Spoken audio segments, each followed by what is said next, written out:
Welcome to ScienceCover.com. This session is on Hooke's law.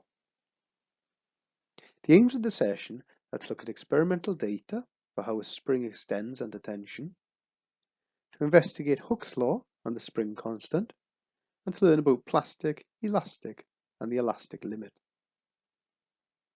Before we begin, pause the video and attempt the Do Now task.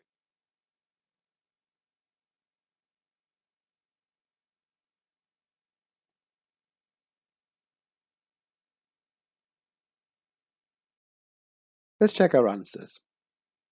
Number 1. What is the centre of mass? This is the point through which the weight of an object can be assumed to act.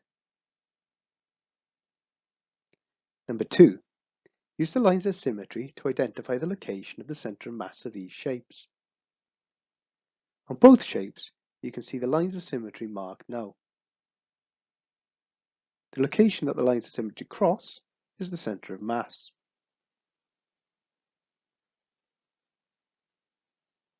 Explain what happens to this bus when it's released in the tip test.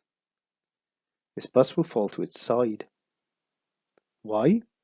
Because the centre of mass is outside the wheelbase. How can the bus design be changed to improve the stability of the bus? We can make the bus shorter to lower the centre of mass and increase the width of the wheelbase.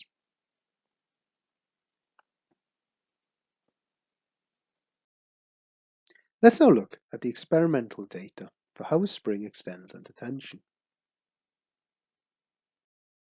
In the year 1676, English scientist Robert Hooke carried out experiments investigating the extension of springs under a force.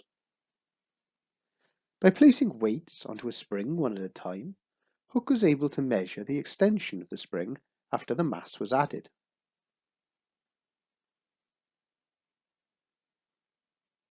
This is an example of the data that Robert Hooke would have collected.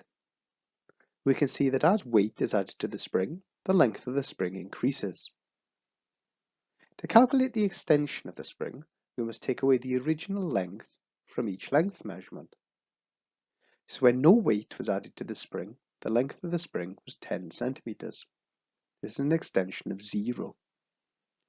When 1 Newton of weight was added to the spring's length was 13 centimeters. So 13 take away the original length of 10 tells us there was 3 centimeters of extension. When 2 newtons of weight was added to the spring, the length of the spring was 16 centimeters. So 16 take away 10 gives us 6 centimeters of extension. When 3 newtons of weight was added to the spring, the length became 19 centimeters.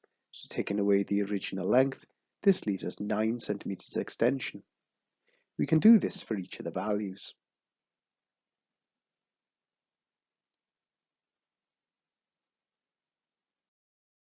A graph plotted of the force against the extension shows a straight line passing through the origin or the 0 point.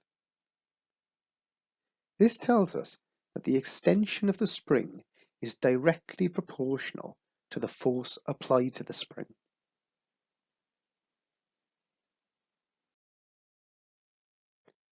Pause the video and complete task 1.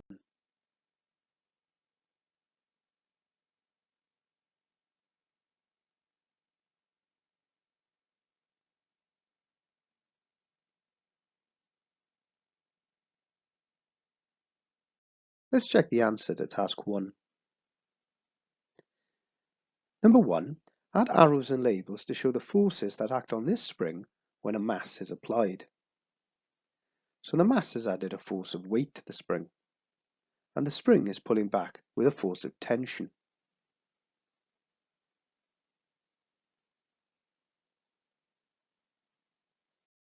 (2a) Complete the data for the average length and extension columns on the table.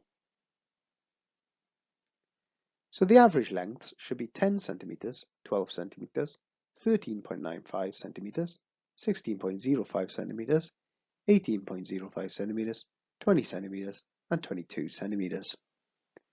This will give us an extension of 0 centimeters, 2 centimeters, 3.95 centimeters, 6.05 centimeters, 8.05 centimeters, 10 centimeters, and 12 centimeters. We then need to plot the graph of extension against weight. That can be shown on the screen now.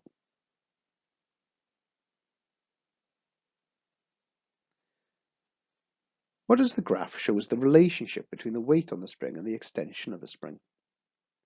And this graph shows us that the extension is directly proportional to the force applied to the spring.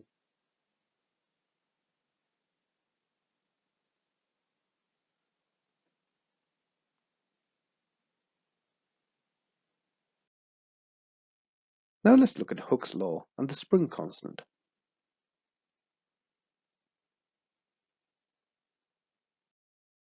Studying the results of his investigation, Robert Hooke concluded that the force on the spring is directly proportional to the extension of the spring.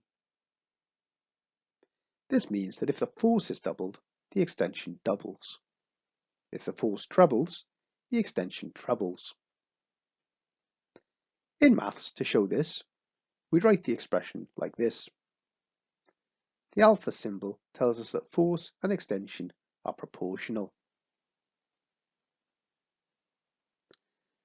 But this means that the force must be equal to the extension multiplied by some constant value. We can represent this constant value with the letter K.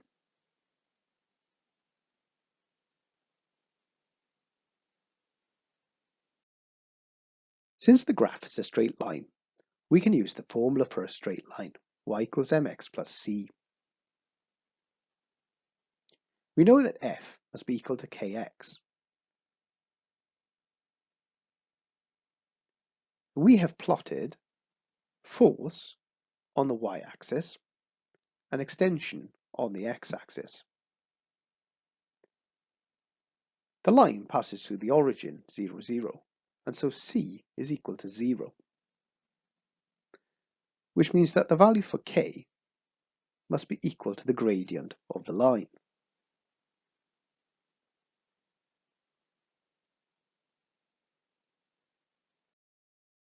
To find the gradient of a line, pick 2 points on the line, create a right-angled triangle with these 2 points. Then measure the height of the triangle and measure the length of the triangle. Next, divide the height by the length. In this example, we have a height of 4 and a length of 12. So 4 divided by 12 is 0.3. Since we're taking a value of force and we're dividing it by a value of extension, the units for this value are newtons per centimetre.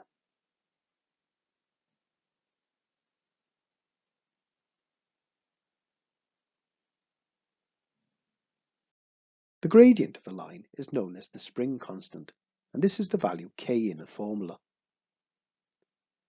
A steeper line means that we have a stiffer spring, whereas a shallower line means that the spring will be more stretchy.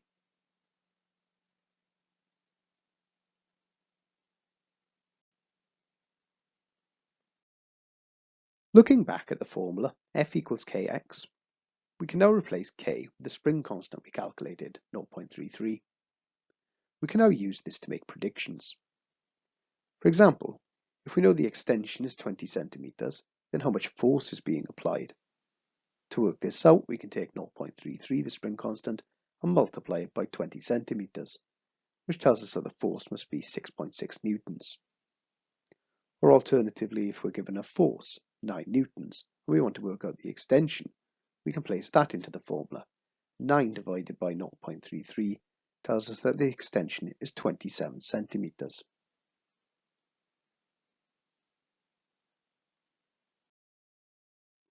Pause the video now and attempt task 2.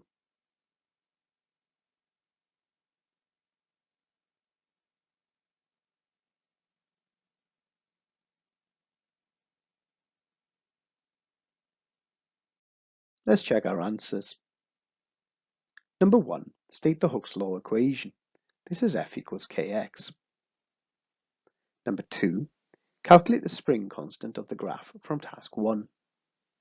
To do this, pick 2 points on the graph and turn them into a right-angled triangle. Work out the height of the triangle and the width of the triangle, and then divide the height by the width. If you do this, you should have a value of 0.5 newtons per centimetre. Using the spring constant from question 2, estimate the following. The force that will produce an extension of 6 centimetres should be 3 newtons. 15 centimetres should be 7.5 newtons, and 20 centimetres should be 10 newtons. The extension that will produce a force of 4 newtons is 8 centimetres. 8 newtons is 16 centimetres, and 10 newtons is 20 centimetres.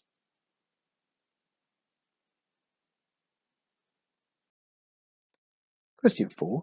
A boy has 3 springs, A, B and C. He calculates the spring constants and finds A has a value of 2 newtons per centimetre, B 3 newtons per centimetre, and C 4 newtons per centimetre. Which spring would be easiest to stretch? This would be spring A, as it only requires 2 newtons to stretch it 1 centimetre. Which spring will be most difficult to stretch? That should be spring C, as it requires 4 newtons to stretch it 1 centimetre.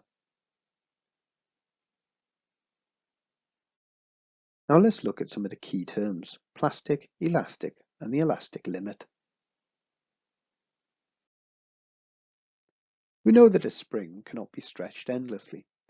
There is a point when the spring is stretched too much, and it will never return to its original shape. We call this point the elastic limit. You can see the elastic limit marked on this graph.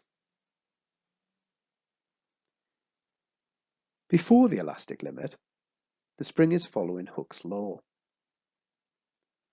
Once we reach the elastic limit, the spring no longer follows Hooke's law.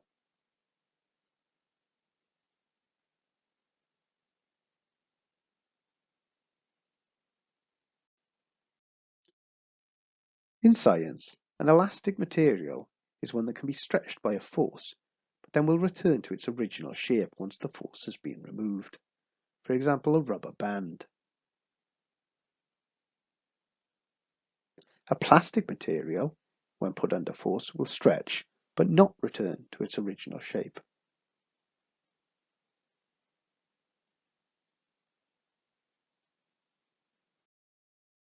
The two regions of the graph can be now labelled as elastic and plastic regions.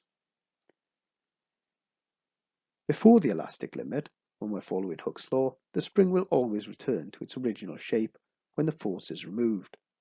This, therefore, is an elastic region. However, after we pass the elastic limit, we no longer follow Hooke's law, and when weight is removed from the spring, it does not return to its original shape. That means that this region is a plastic region.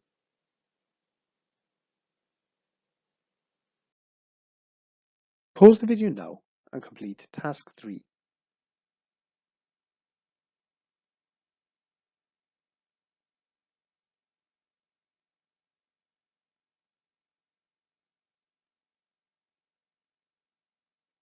Let's check our answers. Number 1. What is the difference between a plastic material and an elastic material? When stretched, an elastic material will return to its original shape once the force is removed. However, a plastic material will be permanently deformed by the force. Number 2. Explain what is meant by the elastic limit of a material. This is the maximum force that can be applied to a spring before it stops following Hooke's law. Beyond this point, the spring will no longer return to its original shape. Which number on the graph represents A, the elastic limit? That's 3. B, a region following Hooke's law? That's 1. And C, a region not following Hooke's law? That's 2. Add the word elastic and plastic to the graph to identify the region they describe. We can see the elastic region on the left and the plastic region on the right.